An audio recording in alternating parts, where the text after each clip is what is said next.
All right, thanks for joining us. I am Steve Jones. I'm VP of Cybersecurity for DataPrize, and I'm joined here today by Alan Liska from Recorded Future and Joe Wright from Blue Team Alpha. Thank you very much, gentlemen, for joining me. I think this is going to be a fun conversation. I would like to start with some introductions, though. So, Alan, if you wouldn't mind throwing a quick intro, where you're from, who you are.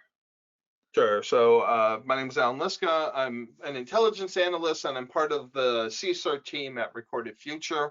My specialty is ransomware and ransomware research. Awesome, fantastic. And Joe? Yeah, I'm the incident response lead from Blue Team Alpha and a 20-year veteran of the United States Coast Guard. And just happy to be here talking with you guys tonight and, seeing where this conversation goes. Yeah, absolutely. Absolutely. So this conversation has been a couple of weeks in the making. I've been looking forward to chatting with both of you. Data Prize cybersecurity team, we work with both with Recorded Future and with Blue Team Alpha. Blue Team Alpha being our incident response partner, and Recorded Future providing our threat intelligence to enrich the data in our SIM. So I know that we just passed Halloween, and I wanted to open this with the question that I ask actually every Uber driver that I encounter when I get into their cars. This is hand to sky. I ask this question every time I get in an Uber, which is tell me the craziest story that you have as an Uber driver. Right. So I know the theme of this is the campfire stories. I think that that concept always drives a really cool conversation between me and my Uber driver. And I've heard some doozies over the years of crazy fares and crazy situations they found themselves in. So I wanted to just open the show with that because I think that is really fun. And I think it's really interesting to hear the differing perspectives for all three of us, right? And I'll go as well. I would want you guys to go first, but Alan, I would ask you, uh, what is one of the craziest stories you've got from your time, either at Recorded Future or not, but in the ransomware space, in a professional capacity? What is something that you've run into that's like that crazy story you tell in a bar or something? I generally don't tell ransomware stories in a bar because I don't want to bore people to death. I do want to start off though. Um, uh, Here, I do want to symbolically pour one out for the Lockbit threat actor who was arrested today. Found him in Canada, which is I think is the fourth ransomware actor that they've arrested in Canada.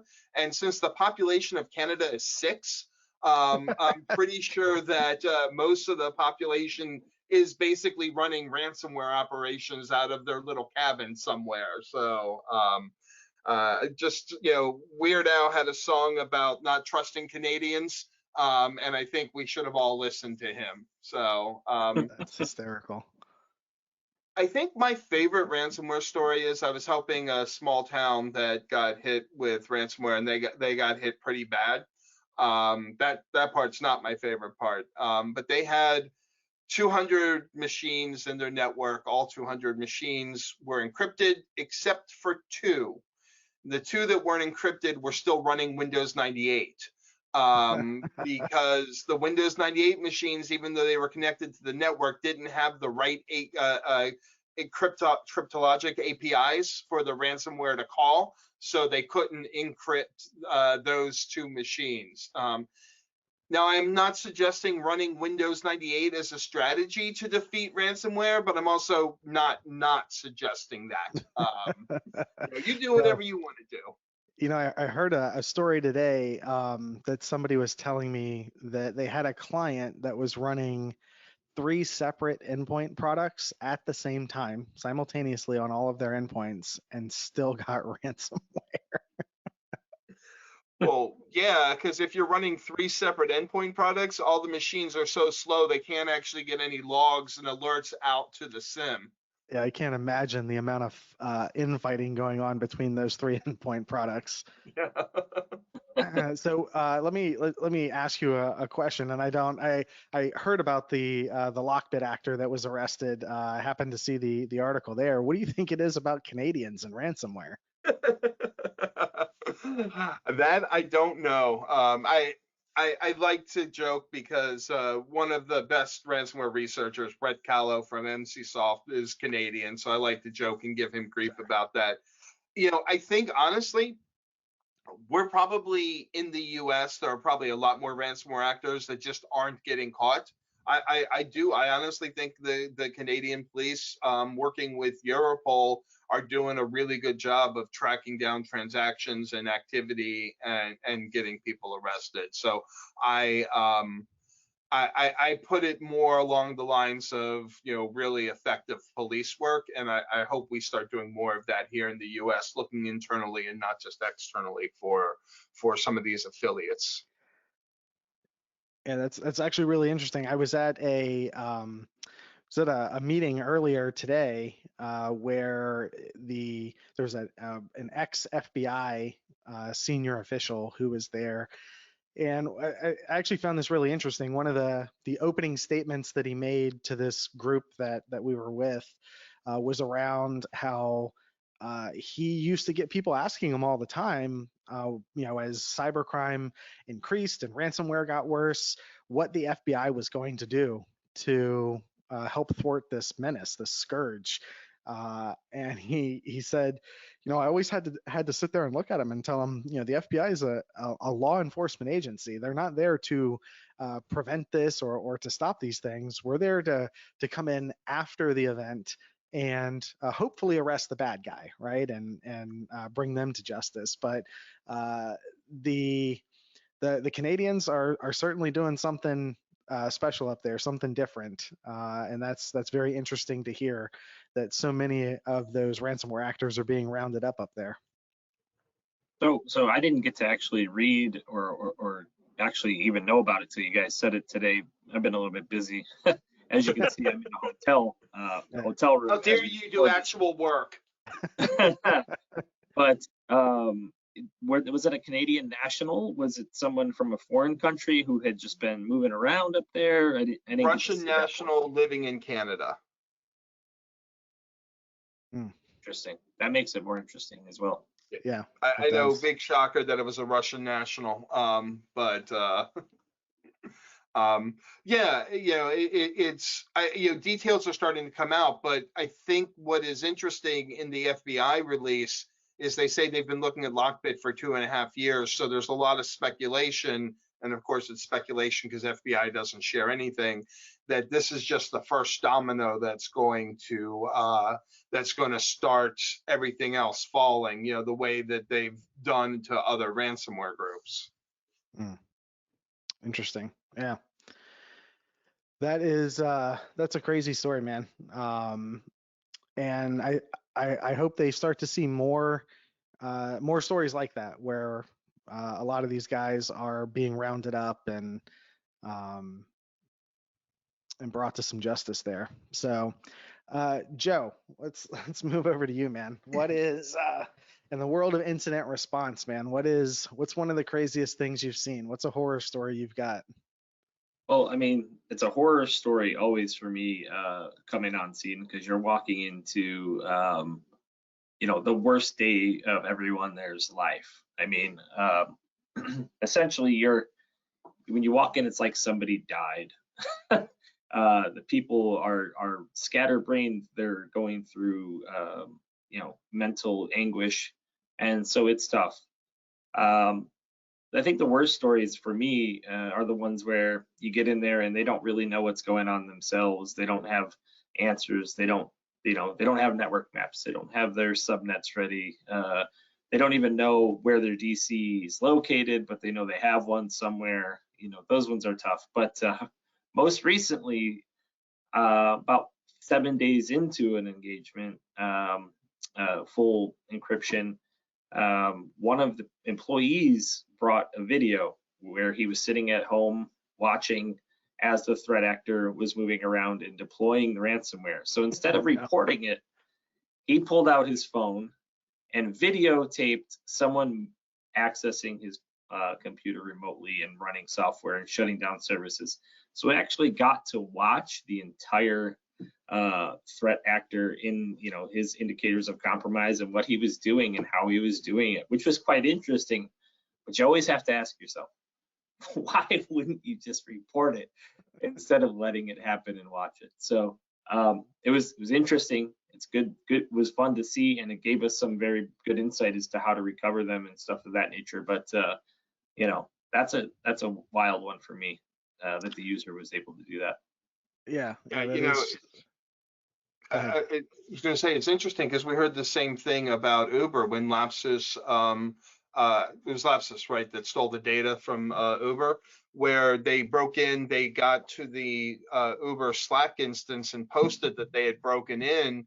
And I don't know if you all saw the screenshot going around of all the employees laughing at them, saying they were a hacker breaking in and on their Slack instance and liking it and adding all the emojis and everything to it. So I do think that sometimes there's a disconnect between what we in security are concerned about and what worries us, and what employees are like, oh, this is great, I need to videotape this, or I need to laugh at the hacker bragging that they're in the network on Slack, and rather than going right to, oh, I should report this.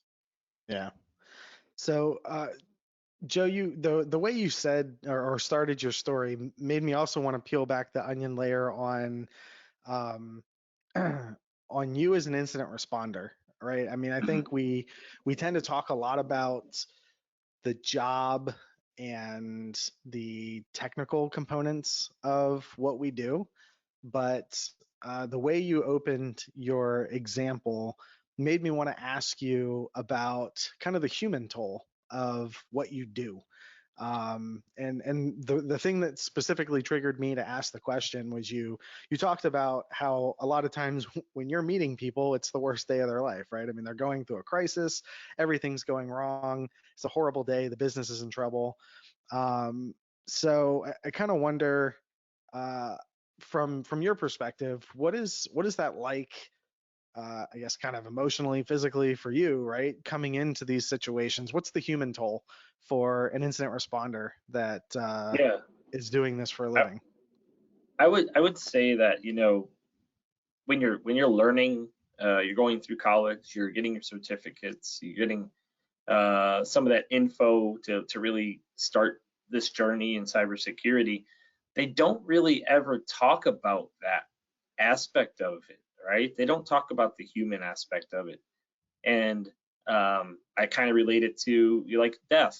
They are literally as though it's the worst day of their life. So when you get in there and you first start talking to, let's say, the guy in charge, right, and he's thinking about all the things, but the thing he's worried about most is typically his job and his family and what's going to happen with them, because he knows he thinks he messed up. He thinks that something he did caused what's going on, and that's not always the case. And you have to reassure those people. It takes some critical incident stress management and the ability to relate to people and kind of peel back their onions, as you say, and just let them know that everything's going to be fine. And even if it ends up being that it was their fault, ends up being that they get fired, it's not the end of the world. There will be something else there for them. Hopefully it's not their fault, and you can get them past that. But there's a lot of work that goes into that. A lot of the hours. We have different levels. So we at Blue Team Alpha, we use an incident commander. He's the guy that's kind of relating to the people. He's relating between the business and the techs, because you don't want to have your technical guy trying to do some stress management for the IT guys. So you have your incident commander kind of handling that aspect of it, as well as like the legal portions and maybe government, depending on which one you're with. But then you also have your technical guys who are out there on the floor, and sometimes they end up having to relate to that IT guy because he's wandering around and talking to them. So it's good to have a little bit of training to how to relate to people who are going through an incident, and how to maybe just buy them lunch and open up their day a little bit, get away from it for a couple hours, step away from it, because it takes time. It's gonna, it feels, when you're doing it, feels like you're pushing a rock up a hill. Mm-hmm. And it's constant barriers to success. And then once you get to that top, you start pushing down the other side, things start flowing and people start getting happier, and you get past that phase. And it's an interesting thing that happens, and it's almost identical in every single incident that we go through. Yeah. That's very interesting. I mean, you just drive kind of a roller coaster of emotions, right? That all of you are going through, not only the client, but I think that's something even for myself, right? I mean, like both of you, I've been in this field for quite a long time. I've managed incident responders on a much smaller scale, but something I think that goes either vastly underreported or just really not addressed enough is your point there, Joe. The critical incident training and the dealing with the human aspect of an incident, especially when you're on site and you are face to face with these people. I think is something that I would love to come out of this as a kind of an aha moment, right? For anybody watching this, is if you have a team of incident responders, those soft skills, those emotional coping mechanisms and skills, really, really important to make sure that we're training with those and teaching those as much as we're teaching the technical aspects. Alan, I would love to hear your perspective on that, as well as somebody who's worked with clients, again, on the worst day of their life. Everything's encrypted, everything's going wrong. How do you see that? So, this was more than a decade ago before I was at Recorded Future. I was incident response, not a ransomware, but another kind of cyber attack in Minneapolis in January. So, butt cold. And the incident commander, the woman running the incident response, one of the things that she did that I really appreciated. So if you've ever been to Minneapolis, because it's so cold for so long, they have all of these like above ground sidewalks that are heated, that are, connect between buildings. So what she had done is she had drawn a map of those that she was giving out to people. So people who needed to get out for a walk, you couldn't really go outside, because at least I couldn't. I'm sure people from Minneapolis are hardier than I am. You couldn't really go outside for a walk, but to have those maps, it was nice. Like, okay, I need to get out for 10 minutes. Great, I can kind of walk through these and still get away from everything, and then kind of come back to it whenever I needed a mental break. But one of the things that I tell people, because I don't think a lot of people realize, there was a stat I saw, I think it was from Cylance, something like 65 or 70% of incident responders leave a company after a ransomware attack. If they're not fired, just going through that recovery process is so hard, so painful, and so much longer than so many people think, that they go find another job. So I always tell people, when they're thinking about their incident response plan for ransomware, because ransomware is usually an all-encompassing, like an all-network problem, so it's going to be a long time to fix. Think about how you're going to feed people. Think about how you're going to make sure they're not going to burn themselves out. You may need them for the first couple of days. You may need them in the office 16, 17 hours, but as quickly as you can, start getting them off of that and rotate shifts in, so that you're not burning yourself out. And during that period of time, plan on having a block of hotel rooms. I mean, we all want to go home and see our families, but if you live an hour away and you've just worked a 16-hour day, let them go to a hotel room across the street and sleep there and come back. So really start thinking about how you're going to do all of those things to make sure people are, kind of taken care of. A lot of times we don't think about mental health in this industry. And part of that, I think, is because it's traditionally been a male-dominated industry and men don't like to talk about that.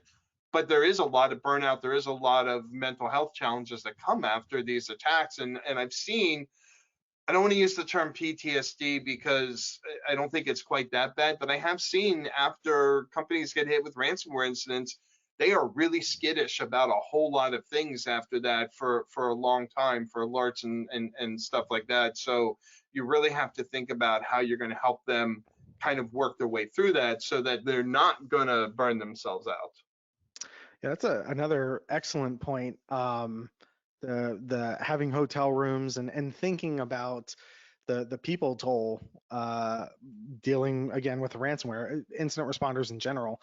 I said something to, I don't remember if it was a team member of mine the other day.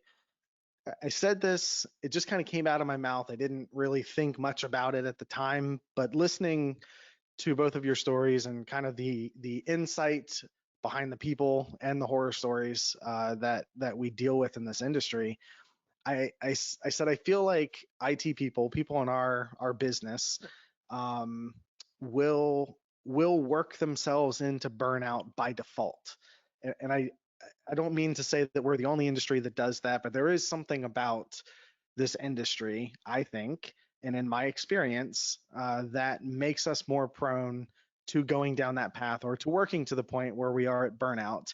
And I just kind of blurted it out. And I think, listening to both of you talk here tonight or today, I think this absolutely, there is something to that. I remember an incident in my way long ago. I was still working in the intelligence community space, and we had an all hands on deck incident at the agency. I remember sleeping under a desk for 2 days, or sleeping on a desk for 2 days, being awake for 26, 27 hours to the point where we were trying to do things and we're just so incoherent with delirium and exhaustion that we couldn't go anymore. And in those cases, I mean, there wasn't a B squad to pull in, right? It was, I mean, we had a very small team. We ran a little bit lean, and this pushed a lot of us to very close to a breaking point. Fortunately, my crew ended up, staying after that. It's actually one of the first times I've heard that metric, Alan. That's very interesting. That those incidents can be so traumatic or stressful that it causes somebody to leave an organization as a result of going through the experience. Really, really interesting, kind of eye-opening thing to think about, especially when you think about how small, for people who aren't running a provider, right, a service provider like myself, like Joe. If you're ABC company and you've got a team of people, thinking through the staffing of that to ensure that people aren't burned out, just in the day to day, but also during those response moments, those really tense situations and moments. Yeah, as an incident commander, constantly managing our own people to not let that stuff happen. I mean, even today, I had to tell a guy to, hey man, we got to go get some lunch. You got to step away from it just for a little bit. And actually, it's better for him because you walk away and you come back and you actually already have the answer when you get back, where he could have spun his wheels for 2 or 3 hours because he was stuck there. Yeah. Right. And a lot of times stepping away helps. You talked about, Alan, about having some sort of PTSD, or not calling it specifically that, but having something left over there. And that's a really good thing that you were talking about, because it may make an employee or a person not realize that this is what they want to do. They don't want to be responsible for that. They don't want that stress. And I've seen that. I've seen it a bunch of times. They get to the end of those, they've got the recovery done, and they're like, you know what, I'm going to retire. I'm done. It's too much for me. It's not for me anymore, because he was the guy just fixing Martha's mouse. That's my analogy that I always say. You got these guys who are always fixing Martha's mouse, but they're not worried about their firewall. So there's a lot of that's out there still. Interesting. Very interesting. On a lighter-hearted note, the sign behind you, Alan, the ransomware sommelier, I would love to dive into that a little bit for everybody.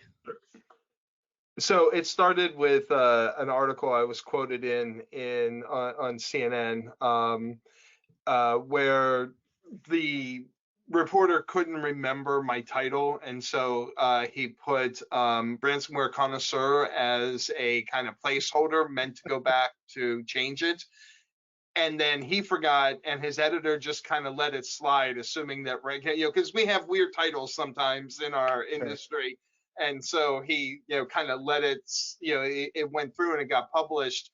And so I was a ransomware connoisseur. And I told them, I told the reporter, now I'm really more of a ransomware sommelier because I do help pair organization, the right ransomware with the flaws in their organization. So if you don't have a phishing awareness program, here's some Lockbit. If you haven't patched anything in 2 years, here's some Black Basta to go and take that. I am a certified sommelier, so I am I don't want to say wine expert, but I've at least passed the sommelier exam. So that kind of leads into it, which is funny. I was telling somebody the other day, never follow my career path, but the one piece of advice I have is learning wine has helped me get invited to so many meetings, because I will get invited to meetings with people who are afraid they're going to pick the wrong wine. So like when I was a sales engineer, I would get invited to a bunch of sales meetings even without my salespeople, because they knew I could pick the wine. Sometimes it was, come look at the wine list, text me so that I can look like the smart guy and order the right wine. I'm like, yeah, sure, happy to do that. And things like that. Dude, that's hilarious. Yeah. I've always regretted not learning to play golf for this exact reason, is getting invited to places and getting to hang out with people. I am probably awful at golf. I've never really attempted, but I don't think I'm that coordinated. So maybe I should pick up a more useful skill, like learning wine or something like that. You never know which of your skills are going to translate into, oh, hey, we need that person in this meeting. But I think the important thing is have a skill outside of InfoSec that people can call on for you when needed. So whether it is playing golf or something where you can be useful in meetings. Yeah, absolutely. So I know, Joe, you have a bit of a hard stop coming up, but I wanted to kind of start putting a little bit of a bow on this by asking you, from your perspective as an incident responder, an incident commander, somebody who works incident response cases, what is something that you would want somebody watching this video to kind of walk away with as maybe something to go check on tomorrow, or something that you see enough to say, this is my go-to tip of, I see most people don't do this, or this is wrong, or this is typically not what you think it is. Right. What is the thing you would have somebody take away from this, from your perspective, as a responder? I think it's super cliche to say, but I'm going to tell you that I think the most important thing right now is MFA. It's very cliche to say, but it's the most important thing right now.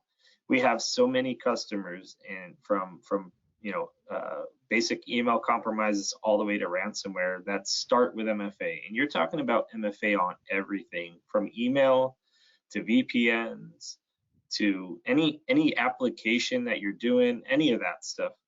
It all needs to be MFA'd. And the other one I'll caution people against is using push notifications. We're seeing a lot of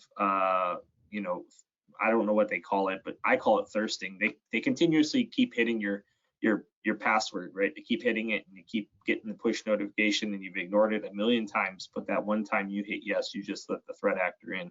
So I would steer away from even push notifications at this point, because they're finding ways around MFA by doing that. So that was a big one. And if you have an on-prem Exchange server, please get home and get rid of it. Yep. Get rid of it. If at all possible, get rid of it. Yeah, that's your example reminds me, and I didn't share one earlier, but real quick horror story, and your comment there triggered my memory. That was my PTSD from this event or incident. Um, was a user at a client uh, who had their username and password exposed. So the company had a Fortinet VPN that had a 0-day in it that allowed an attacker to remotely dump the config out with usernames and passwords. So they had a list of usernames and passwords, and they kept trying it, but they couldn't get past the MFA prompt. So they tried and tried and tried, but what they, I guess, didn't realize, the MFA prompt was calling the user. It was 3 o'clock in the morning. They were dead asleep, but their phone keeps ringing over and over and over. I call this the proof of life MFA. It's the answer the phone and just push any button to authorize this. So 3 o'clock in the morning, third, fourth phone call, he finally picks it up, mashes a button, slams it back down, goes back to bed. It was actually an Iranian state-sponsored group, and they got right through the VPN and wreaked havoc for about 8 hours. And we ended up, having to clean this up and did some really neat reverse engineering to figure out exactly how they got in and all this fun stuff. But yeah, I think I would agree with you. MFA, all the things. Even in my personal life, I MFA absolutely everything. Bank accounts. I mean, if there is an option to turn MFA on something, it's on. But very interesting comment, Joe, about the abuse of that, and that's something I think we're trying to educate everybody on. Is just, we've pushed MFA for so long that it is becoming a bit more common to see, and now the bad guys have to figure out how to abuse that. And there's a variety of ways to do that, and push notifications certainly are a great example of abusing that MFA, to where that client now thinks, hey, we're safe. We just turned all the MFA on. We're good. Um, you know, Needless to say, they're still getting outsmarted there. But fantastic example. Alan, over to you, man. What would you want the audience to take away from this, as a ransomware professional, somebody who deals with this all the time? Doesn't have to be specifically ransomware related, but what would be your tips for folks? So I'm going to go in a slightly different direction. I completely agree. You have to do the basics before anything else. You've got to have MFA turned on. You have to have a good identity and access management program, vulnerability management and all that. The basics need to be done before you can move to the next level. But I'm still going to suggest a next level, sort of a next level thing. Log PowerShell. I've been in too many organizations after a ransomware attack where there are no PowerShell logs, and almost every ransomware group I run into uses a PowerShell script, at least one, probably more than one, to do different tasks. So logging PowerShell, and you all have been around for a while like I have. Remember when Splunk was kind of the fun company that you went and you got the free t-shirts, and now it takes up 25% of your security budget? So every time I tell somebody you need to log PowerShell, they're like, you know how much more that's going to cost me? I'm telling you, it's worth it for the amount of data that you can get. Because if you're logging PowerShell, not only can you find actors before they get a chance to do damage, but it's a great way, going through those PowerShell logs is a great way to do some of the early and easy types of threat hunting, like, oh, hey, this script that's never been run before is being run. Why is that happening? Let's go investigate, those kind of things. And if you're not logging it, you're missing out on all of those opportunities. Yeah, and just for anybody that may be listening or watching that isn't as familiar with PowerShell logging, it's a feature that basically allows you to log the contents of PowerShell scripts that are executed on a machine. So to Alan's point, being able to see what the threat actor did is enormously valuable in the incident response process. And so capturing those logs and being able to go back and review the exact scripts that were executed is often the key to determining not only what happened, but a lot of times can also potentially help you make attribution as well, right? Yep. And Alan said something that kind of sparked something for me that I've heard a lot lately, and that was, with the logging, you're also kind of looking at the response side of it. And I think a lot of security ventures and people in IT are moving more toward being prepared for recovery, knowing that, I may not always be able to have the security budget to continuously prevent it, and it's eventually going to have it. So having an IR policy and having all of those things in place is really, really a big key too, because a lot of times we go in and they don't have any clue what to do in the initial steps, right? So I think maybe setting aside some budget to work on that incident response, so that you have a just in case, because that just in case is going to come quicker for some people than you think.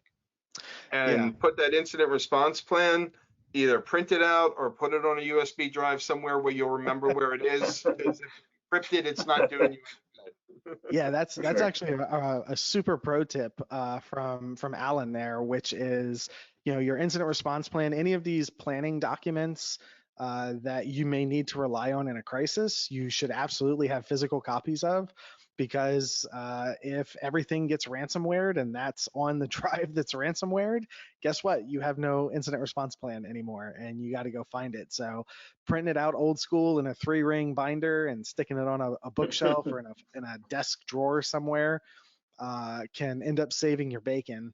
I will echo both of you on commenting on the incident response plan and just how important and critical that is. Not only when you have an incident, is this the worst day? Everything is going wrong, the world's crumbling, you're freaking out for a number of different reasons, the business is potentially shut down, but if you now also have to figure out what to do, right? I mean, fortunately, there are professionals like Joe and Alan and my team, if we're providing services for you, that can help coach you through that. But all of that takes time, and it's time that can be saved if you've already done this planning, if you already have these documents in place, if you've practiced with them. That's another thing. Don't let the first time your team works through your incident response plan be when the building is on fire. You don't. I equate this to like pulling up the YouTube video while while your spouse is choking, trying to figure out how to do the Heimlich or CPR. And you have to sit through that 30-second ad in the front, and now it's a whole thing. So yeah, absolutely practice. Having the documents is one, but practicing with it is another. Tabletop exercises and working through mock events to actually test your incident response process, and that way, at least once you get to the actual emergency, you know what to do. I recently used the analogy of, like, if your house is on fire and the fire truck rolls up, do you want all of them trying to figure out how to unbuckle the ladder from the top, while your house is burning? Or do you want them to roll up and rip that thing off and get the hoses going? That's because they practice as much as they can in their free time. And I think that is a very underutilized muscle in a cybersecurity or an InfoSec program. So to wholeheartedly back up both of those statements for sure. And I'll add that you should have your incident response plan signed off by senior management. So Joe, I don't know if you've experienced this before, but I've walked into companies that had an incident response plan that wasn't signed off by senior management. And what winds up happening is every department insists their thing is the top priority. And so they need to be restored first.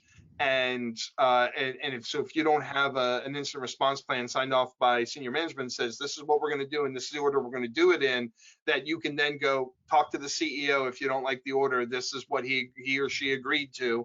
Then you're going to have every department coming at you trying to get things up and running. It's the end of the quarter, we got to get sales up and running. Yeah, but that's not the order that we're doing things. And so that way, if there is going to be a change in the plan, the CEO has to, or whoever your leader is, has to say, okay, we're changing the plan and I'm signing off on that. That way you're not, wasting even more resources responding to people. Absolutely. I'm curious, Joe, has that how often does something like that happen where the plan either hasn't been exercised or socialized, and you're in the middle of response and now the team is fighting? Does that I'm happen, or how smiling. I'm often? smiling because from ear to ear, because likely if they're in the position they're in, they don't even have one at all. So, Uh, um, if they've been practicing it or been, at least on the forefront of their minds, it's likely they probably caught it before it got as bad as they needed me to be there. So, um, it's like I haven't really seen that. I haven't seen anyone that actually even had an IR policy, and if they did, it was call somebody to help us. So like, it wasn't a NIST CSF IR policy, something that that yeah. follows some sort of framework. So You actually answered my next question. I was thinking of this as you were talking, and my next question was going to be, if you had to ballpark it, of all the IR jobs you walked into, where you rolled up and actually had a legit, well put together, signed off IR plan, like if you had to throw a percentage on that, it sounds like it's very small. it's 0% right now. 0%. And that's coming from somebody who's been in this space for quite a while. Alan, how about yourself? Have you ever rolled up into a job where the client was, I mean, even remotely prepared with some of these things? So, again, because it's, I don't do the hands-on keyboard stuff. I'm usually there in an advisory role. And I'm dealing with, somewhat large clients. So they tend to Sure. have plans. Yes, I've been the ones that are fully encrypted and, end to end, and, they're having the really, really, really bad day. They tend not to have plans in place. For most of the larger clients, they have plans in place, and that plan partially failed. So, I was working with a healthcare provider earlier this year that they got hit because one of their vendors was compromised, and the vendor came over, and the actor came over through an RDP gateway into their network, and they hadn't planned for that in their incident response plan.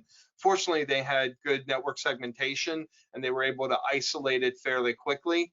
And so all they needed from me is, who is this? Who's, what ransomware group kind of hit our network, so we know what we're dealing with and whether this is going to be something that we have to not just report to HHS, but report to Treasury and so on.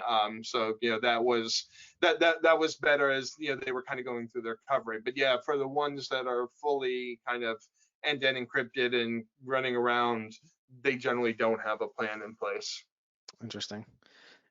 I think that's another huge takeaway for folks, is that you're dealing with some industry professionals here who've been around the block a time or two, and most people are unprepared, or at least underprepared for the worst things that can happen. So, all right, this has been fantastic. I know, Joe, you have another obligation you need to scoot to, so we can start wrapping this up. I really appreciate both of you joining me. This was a fantastic conversation. I think lots of very informative nuggets for people to take away. Everybody that's watching this, go check your IR plan. If you can't find it, please reach out and have somebody help you create it, like yesterday. So, with that, any other closing thoughts, Alan or Joe? For me, we're now going back to the original part of the conversation. This Lockbit threat actor is now the fourth person that's gone in trial in the U.S. for ransomware. One of them got convicted and is going to serve 10 plus years. Another one's on trial in Florida right now, and another one's on trial in Texas. I like this kind of proactive activity from the Department of Justice. Yeah, and I definitely second that. And I love to see, the good guys win whenever we can, right? And whether that's in recovery or, from a law enforcement aspect, it's great to see. I also want to thank Jones and you, Alan, for coming on and speaking with us. I actually had a great time, and it was kind of cool to have some insight from different aspects. So it was fun. Yeah, no, thank you both. I really appreciate it. I think the thing I really appreciated most is really hearing about the personal impact of the work that we do here. I mean, I obviously have my viewpoint through my career and personally, but hearing from folks on the front line, folks dealing with very stressful situations, will definitely make me more conscientious about my team and things that I can do to help keep their mental health going strong and help them deal with the stressful situations that they often find themselves in, and knowing that something about this field that we're in predisposes us to working toward burnout, really makes me think about all the people that I work with and how I, as a leader, can help make that easier and provide them with a better environment. So I think that is my ultimate takeaway from this, is just hearing from other people really reinforces the need and importance for those soft skills and that the extra care for our team members that are dealing with those situations. So with that, thank you very much. I appreciate you, Joe. I appreciate you, Alan. We should definitely get together and do this again. I know we're all semi-local. Next time we'll try to get together in person, because I think this would be even more fun to sit around a table together and be able to have another conversation. I think that would be absolutely amazing. Awesome. All right. Thank well, you you. guys enjoy the rest of your day. Thank you very much for watching, everybody, and hope you learned something. And until next time, take care.